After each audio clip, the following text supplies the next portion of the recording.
Hola, tutorandos de YouTube, ¿qué tal? Bienvenidos a este nuevo blog en el que una vez más nos toca ponernos al día del tema de la inteligencia artificial. La semana pasada salió GPT-4, que a día de hoy podéis utilizar como ChatGPT Plus de pago, y la mejora en cuanto a calidad y dominio de la física en general se nota espectacularmente. Así que ya va tocando otro vídeo acerca de cómo la inteligencia artificial va camino de desbancar a los expertos en hacer operaciones de física.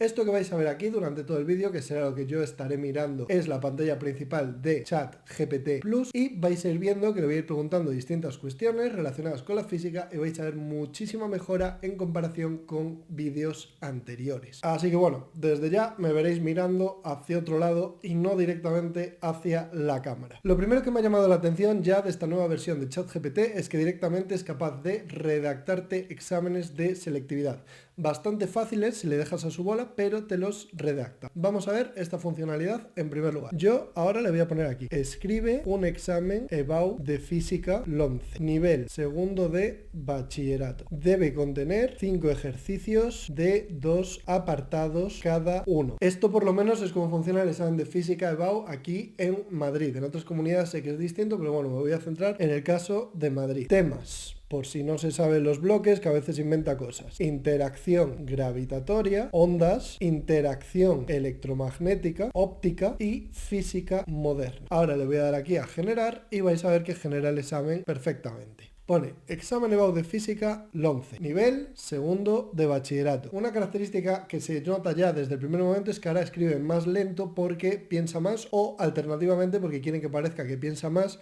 para que dé menos mal rollo. Entonces tenemos aquí que el examen consta de 5 ejercicios con 2 apartados cada uno, responde a todos los ejercicios en la hoja de respuestas proporcionada y se recomienda el uso de calculadora científica. El primer ejercicio de interacción gravitatoria nos dice que en primer lugar tenemos dos masas, M1 de 5 kilos y M2 de 8 kilos, que están separadas por una distancia de 2 metros. Nos pide la fuerza gravitatoria entre los dos cuerpos. En el apartado B nos dice que un satélite de 2000 kilos se encuentra orbitando a la Tierra a una altura de 500 kilómetros sobre la superficie. Nos pide calcular la velocidad orbital del satélite y nos da el radio de la Tierra, nos da la constante gravitacional y la masa de la Tierra. Son ejercicios bastante fáciles, como os decía, pero por lo menos acierta. La versión anterior no acertaba. En el segundo ejercicio de ondas tenemos pues una onda transversal en una cuerda con una frecuencia de 60 Hz y una longitud de onda de 0,5 metros. Nos pide la velocidad de propagación de la onda, que es una tontería, multiplicar la frecuencia por la longitud de onda, y después nos dice que un sonar emite un pulso de onda ultrasónica de frecuencia 40 kHz en el agua. Nos habla del eco del pulso, que se detecta 0 segundos después, y nos pide la distancia del objeto que refleja el eco. Entonces nos da la velocidad del sonido en el agua, y aquí lo que tenemos que hacer simplemente es tener en cuenta que el sonido tendrá que ir y volver, y que esos son los 0,1 segundos que nos da. En siguiente lugar, en interacción electromagnética nos habla de 3 cargas: la carga 1 de 3 microcoulombios, carga 2 menos 4, carga 3 5, que están situadas en los vértices de un triángulo equilátero de 0,5 metros. Se nos pide la fuerza neta que actúa sobre la carga Q1 y después se nos da la masa de una partícula y su carga, y se nos dice que encuentran un campo eléctrico uniforme de intensidad 200 newtons por coulomb. Se nos pide la aceleración de la partícula, para lo cual primero tenemos que calcular la fuerza eléctrica y después dividir entre la masa. Muy facilillo también. En óptica se nos plantea una lente convergente, se nos da la distancia focal de 20 centímetros, se nos dice que el objeto se coloca a 30 centímetros de la lente y se nos pide calcular la posición y el tamaño de la imagen formada. Después se nos da la longitud de onda de la luz verde en el vacío, que son 550 nanómetros, y después se nos pide su longitud de onda, su velocidad y su frecuencia en un vidrio de índice de refracción 1,5. También muy facilito. Y en física moderna tenemos, bueno, aquí pasa algo que sucede muchas veces cuando le mandas a escribir cosas largas, que es que se vuelve loco y se cuelga. Pero bueno, voy a leer lo que había puesto, que es, en primer lugar, que un núcleo radiactivo tiene un periodo de semidesintegración de 4 días, y nos pregunta cuánto tiempo tarda en desintegrarse el 75% del núcleo, y después nos habla de un fotón ultravioleta, nos dará su energía y nos pedirá pues la energía cinética, los electrones emitidos en un efecto fotoeléctrico o algo del estilo. Puntos se los inventa, eso es lo de menos. Lo importante es que ya acierta el estilo de un examen de física de selectividad, aunque en este caso ya ha sido un examen facilísimo, o por lo menos mucho más fácil que lo que hubo el año pasado en la Comunidad de Madrid en la convocatoria de junio. Pero esto tiene un fácil remedio, porque ahora yo le puedo poner, bueno, voy a decirle que pare de generar porque va a volver a intentar hacer lo que está haciendo antes. Ya le voy a decir que el examen debe ser de dificultad avanzada y vamos a ver si ahora hay diferencias. Entonces, de nuevo, examen EBAU de física al 11, nivel segundo de bachillerato. La dificultad ahora nos pone que es avanzada, cosa que evidentemente nunca te van a poner en un examen de selectividad si la dificultad es avanzada o fácil o lo que sea. Primero, demuestra que la fuerza gravitatoria entre dos cuerpos con masas M1 y M2 separados por una distancia R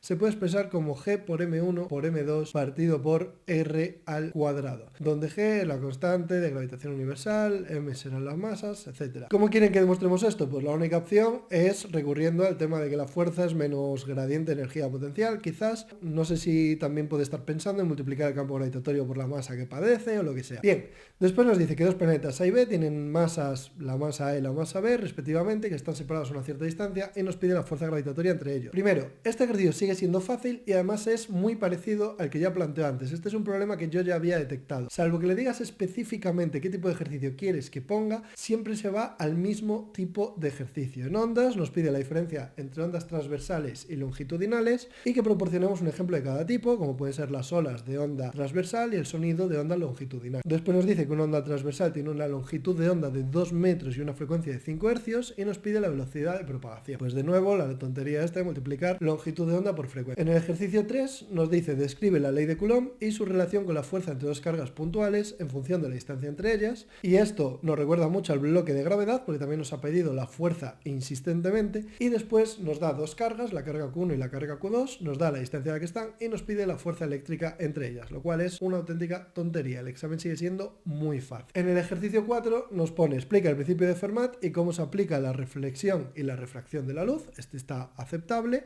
Se trata de explicar que la luz se desvía al entrar en un nuevo medio según si se puede mover más rápido o más despacio por él para tardar el menor tiempo posible, y después nos dice que la luz incide desde el aire en un bloque de vidrio de índice 1,5 con un ángulo de incidencia de 30 grados. Nos pide el ángulo de refracción. Pues esto es lo que GPT Plus entiende por nivel avanzado. Ejercicio 5. El apartado A explica brevemente el efecto fotoeléctrico y menciona la ecuación que relaciona la energía de un fotón con su frecuencia. De nuevo, muy fácil. Y en el apartado B nos pone un fotón con una longitud de onda de 300 nanómetros incide en una superficie metálica. Si el trabajo de esta acción del metal es de 2 electronvoltios, determina la energía cinética máxima de los electrones emitidos. También es muy fácil. O sea que incluso diciéndole que el nivel del examen tiene que ser avanzado, le cuesta mucho hacerlo avanzado. Podemos detallarle más el tipo de ejercicio que queremos y entonces pues ya respeta un poquito más nuestras intenciones. Por ejemplo, le puedo poner escribe un problema de gravedad de dos apartados en el que haya que emplear el trabajo para colocar un objeto en órbita y para mandarlo al infinito. Entonces aquí prácticamente si le doy yo lo que quiero, pues ya me pone cosas más complicadas. Entonces ahora me pone problema de gravedad, ejercicio 6, suponiendo que es continuando el examen de antes. Un objeto de masa 100 kilos se encuentra en la superficie de la Tierra, calcula el trabajo necesario para colocar el objeto en órbita terrestre baja. Y nos dice que órbita terrestre baja es una altura de 400 kilómetros sobre la superficie terrestre. Entonces aquí ya habría que demostrar la relación que hay entre el radio y la velocidad de giro y a partir de ahí sacar ya el tema del trabajo. Nos da los datos necesarios para hacer este apartado y ahora entiendo que después de dar los datos nos pedirá el otro trabajo. Efectivamente, a continuación calcula el trabajo adicional necesario para enviar el objeto desde su órbita terrestre baja hasta el infinito. Entonces, si le pedimos más o menos así, sí que nos redacta algo y nos pone los datos, lo cual está muy bien para los profesores porque no tenemos que andar pensando en números nuevos si lo queremos usar, pero hay que guiarle mucho todavía con cómo tiene que ser el examen de forma detallada. Si queremos un examen genérico, muy fácil, pues sí, ChatGPT a día de hoy ya lo crea, pero no supone ningún reto. Desde luego con este examen sería muy difícil cribar en una selectividad qué alumnos tienen que entrar en una carrera y qué alumnos tienen que entrar en otra. Bien, veamos más cosas todavía. ¿Nos puede explicar las leyes del electromagnetismo? Sí, nos puede explicar las leyes del electromagnetismo. Vamos a verlo. Explica la ley de Faraday y la ley de Lenz. Le doy a Enter y vamos a ver que ahora esto ya ha mejorado mucho. La ley de Faraday y la ley de Lenz son dos principios fundamentales en el electromagnetismo que describen cómo se generan corrientes eléctricas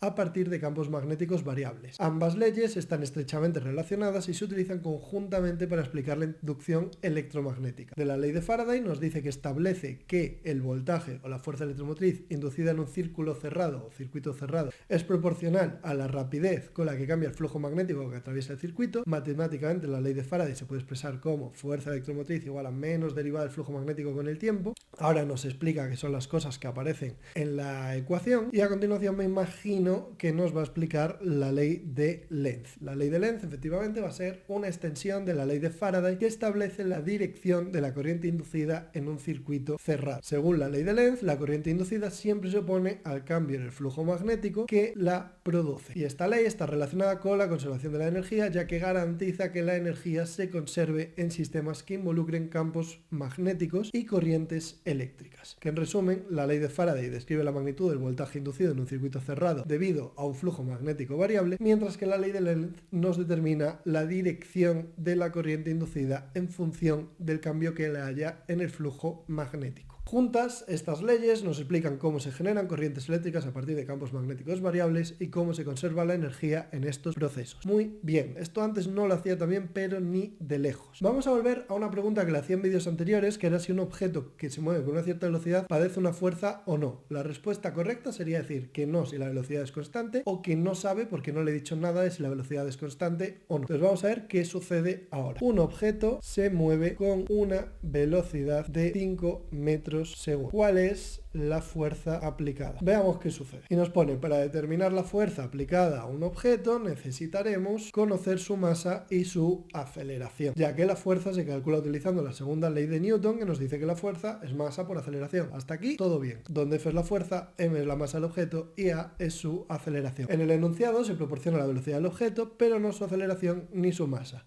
Si el objeto se mueve a una velocidad constante, es decir, no está acelerando ni desacelerando, entonces su aceleración es cero y por lo tanto no se requiere ninguna fuerza, despreciando la fricción, etcétera, etcétera. Por el contrario, si el objeto experimenta alguna aceleración, necesitaríamos conocer la magnitud y dirección de esa aceleración, así como la masa del objeto para calcular la fuerza aplicada. Sin esta información adicional, no podemos determinar la fuerza aplicada en el objeto. Esto está perfecto. Es muchísimo mejor que lo que hacía GPT-3 previamente. Esto está genial. Aquí ya no hay ningún problema. Y ahora ya lo que nos queda es ver cómo de bestia es este avance, hasta dónde es capaz de llegar GPT-4. Y vais a ver que llega muy lejos. Por ejemplo, demuestra las ecuaciones de Euler-Lagrange, que son dos ecuaciones que se suelen ver en la carrera de física en segundo año como una forma de reescribir toda la mecánica de Newton. Y vamos a ver que es capaz de demostrarlas. Aunque tengo que añadirle una cosa, a partir del principio de Hamilton. Y vais a ver que lo hace, o por lo menos me lo ha hecho todas las veces anteriores que se lo he preguntado. Nos pone, el principio de Hamilton es un principio variacional en la mecánica clásica que establece que la trayectoria de un sistema dinámico es aquella que minimiza la acción, una cantidad que se define como la integral del lagrangiano a lo largo del tiempo. Las ecuaciones de Euler-Lagrange son un conjunto de ecuaciones diferenciales de segundo orden que describen la dinámica del sistema y se obtienen a partir del principio de Hamilton. Entonces, vamos a derivar las ecuaciones de Euler-Lagrange a partir del principio de Hamilton. Dado un lagrangiano, L, que depende de Q, de Q' y de T, donde Q representa las coordenadas generalizadas, Q' sus derivadas respecto al tiempo y T es el propio tiempo en sí, la acción se define como S igual a la integral de la lagrangiana en el tiempo. El principio de Hamilton establece que la acción es estacionaria para la trayectoria real, lo que significa que la variación de la acción ds o diferencial de S es cero para variaciones infinitesimales de Q, de las coordenadas generalizadas. Entonces aquí nos indica que el diferencial de acción es cero y a partir de aquí nos dice que expandiendo el lagrangiano en términos de variaciones infinitesimales obtenemos que el diferencial de la lagrangiana es la derivada de la lagrangiana con Q por el diferencial de Q más la derivada de la lagrangiana con Q' por el diferencial de Q'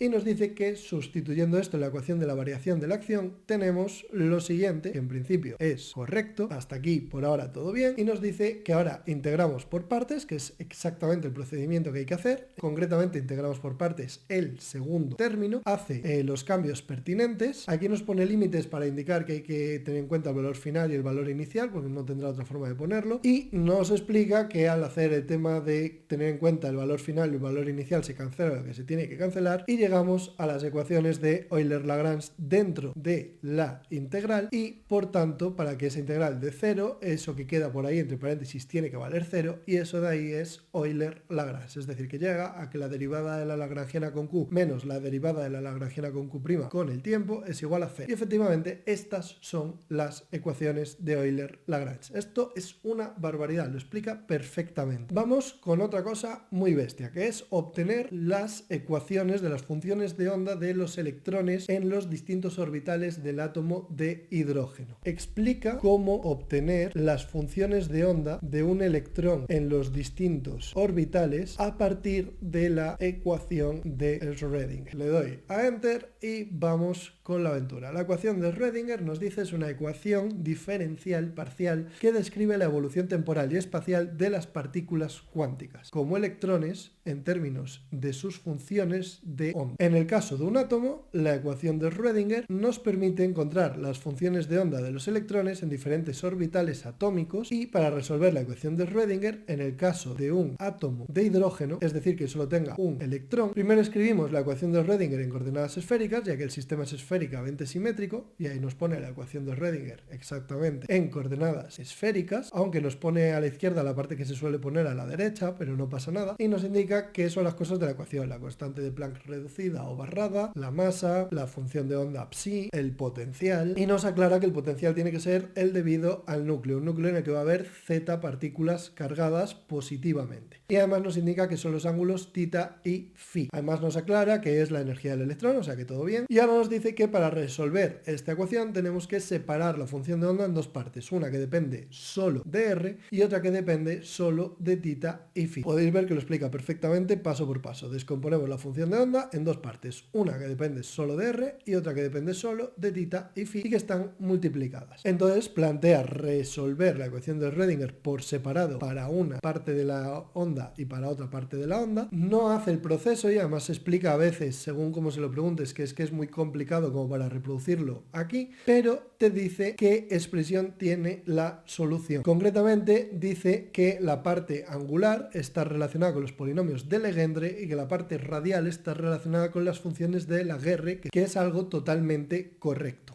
Entonces, en resumidas cuentas, nos dice que las funciones de onda van a depender de una serie de números cuánticos, n, que va a ser el número cuántico principal, que va a tener todos los posibles valores enteros, de 1 a infinito, L, que va a estar relacionado con el momento angular azimutal, 0, 1, n-1, siempre menor que el nivel energético, m, que va a ir desde menos L hasta L, y en el spin no se mete porque estamos en la ecuación de Schrödinger. El spin aparece más adelante en la ecuación de Dirac. Y bueno, aquí ya se cuelga por exceso de demanda, pero bueno, veis que lo va haciendo todo bien, y si le fuese preguntando la resolución paso a paso la explicaría detalladamente. Y por último también le iba a preguntar cosillas un poquillo más avanzadas, por ejemplo las reglas de Feynman de la electrodinámica cuántica. Entonces explica las reglas de Feynman de la electrodinámica cuántica y vais a ver que lo domina. Nos pone la electrodinámica cuántica, QED, Quantum Electrodynamics por sus siglas en inglés, es una teoría cuántica de campo que describe las interacciones electromagnéticas entre partículas cargadas, como electrones y fotones. Bueno, aquí hay un pequeño fallo porque el fotón no es una partícula cargada, pero describe la interacción entre los electrones y los fotones. Eso es correcto. Feynman desarrolló un enfoque gráfico llamado diagramas de Feynman y un conjunto de reglas asociadas conocidas como reglas de Feynman para calcular la probabilidad de un proceso que involucre interacciones electromagnéticas. Las reglas de Feynman son un método sistemático para calcular las amplitudes de probabilidad de un proceso en QED. Las reglas de Feynman para la QED se pueden resumir de la siguiente manera. Entonces, primero os pone dibujar todos los diagramas de Feynman posibles para el proceso dado. Estos diagramas son representaciones pictóricas de los términos en la expansión de la matriz S en la teoría de perturbaciones, que es la versión complicada de cómo llegar al asunto. Cada diagrama representa una posible interacción entre las partículas. Asigna un factor de propagador a cada línea interna. Cada línea interna en un diagrama de Feynman representa una partícula que se propaga entre dos vértices de interacción. Para la electrodinámica cuántica hay dos tipos de líneas: las líneas de fermiones, por ejemplo electrones, y líneas de fotones. Después, los propagadores para estas líneas son, si hablamos de un fermión, como un electrón, y partido de p cuadrado menos m cuadrado más i epsilon por gamma mu, donde gamma ya son las matrices características de la teoría cuántica de campos, no es un fotón. Después, en el caso de tener un fotón, sería menos i g mu 1, donde g es la métrica, partido de q cuadrado más i por epsilon, donde q es el momento lineal asociado al fotón. Y bueno, nos aclara que m sería la masa del fermión, la del fotón evidentemente no hay que indicarla porque no tiene masa. Y aparte nos aclara que gamma mu son las matrices gamma de Dirac y que g mu 1 es el tensor métrico. Después nos dice que asignemos un factor vértice a cada punto de interacción. Entonces nos aclara que en la electrodinámica cuántica cada vértice donde se encuentra un electrón, un positrón y un fotón se le asigna un factor de vértice, y este factor es menos I por E, donde es la carga unitaria del electrón, por gamma mu, donde E es la carga del electrón y gamma mu de nuevo van a ser las matrices gamma de Dirac. Después hay que integrar sobre los momentos internos no conservados, es decir, para todas las partículas que van de un vértice a otro y no están al principio ni al final. Para cada línea interna se debe realizar una integral sobre el espacio y momento no conservado, típicamente escrita como nos pone la integral, y después nos pone que hay que tener en cuenta la conservación del momento en cada vértice, bla bla bla, seguiría. Lo importante, al margen de que ahora se haya colgado, es que sabe hacerlo, y esto es una barbaridad y va a ahorrar un montón de tiempo. Yo no sé si somos conscientes de hasta qué punto GPT-4 va a revolucionar el mundo realmente, porque es que esto era algo que cuando yo era estudiante tenías que conseguir de apuntes, encontrar la página del libro, y ahora simplemente abres ChatGPT, le preguntas esto y te lo cuenta. Es espectacular la mejor. Y bueno, no me quiero enrollar más. Si este tema interesa, puedo hacer más vídeos más adelante comentando otras funcionalidades de GPT-4 en relación con la física, y en principio pues lo voy a dejar por aquí. Como siempre, espero que este vídeo os haya sido de utilidad y nos vemos en el siguiente. Hasta luego.